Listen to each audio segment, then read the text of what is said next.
आद्य पाटीदार है और मैं आपको राम और त्याग के बारे में कुछ बताना चाहता हूँ। राम जी त्याग की एक मूर्ति है। राम जी ने अपने जीवन के हर पड़ाव पर त्याग किया है।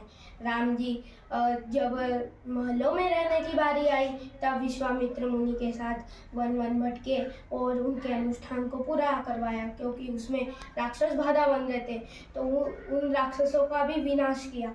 उसके बाद जब राज्याभिषेक की बारी आई तब उन्होंने उसे भी त्याग दिया अपने पिता के वचन के लिए, और अपने भाई लक्ष्मण और माता सीता के साथ वनवास चले गए।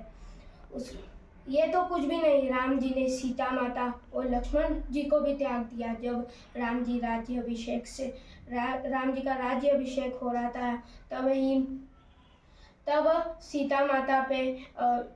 सीता माता का प्रजा विरोध करने लगी। इसी कारण राम जी ने उन्हें भी त्याग दिया। फिर एक दिन काल तपस्वी रूप में राम जी से मिलने आया। उसने एकांत में मिलने का प्रस्ताव रखा। राम जी ने स्वीकार कर लिया। फिर राम जी ने लक्ष्मण जी को कहा कि बाहर पहरा दो और किसी को भी अंदर आने की अनुमति नहीं है। तभी विश्वामित्र वहाँ आ गए और कहा मुझे राम जी से मिलना है और उनसे कुछ बात करना है। तभी लक्ष्मण जी नहीं कह गए, बोले मुझे भैया को कुछ काम है, अभी वो व्यस्त है, आपको क्या काम है मुझे बताइए, मैं उसे पूरा करने में पूरी कोशिश करूँगा।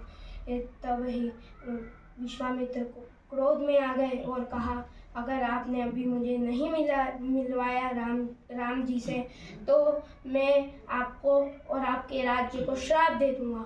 इसी कारण लक्ष्मण जी अंदर चल जाते हैं। तो लक्ष्मण जी को भी राम जी मृत्यु दंड दे देते हैं। उसके बाद फिर अब मैं 2 पंक्तियों से मेरी वाणी को विराम देना चाहूँगा। हाथ में तलवार है, वाणी में भी धार है, पर इसीलिए चुप है क्योंकि मर्यादा पुरुषोत्तम श्री राम जी के संस्कार। धन्यवाद।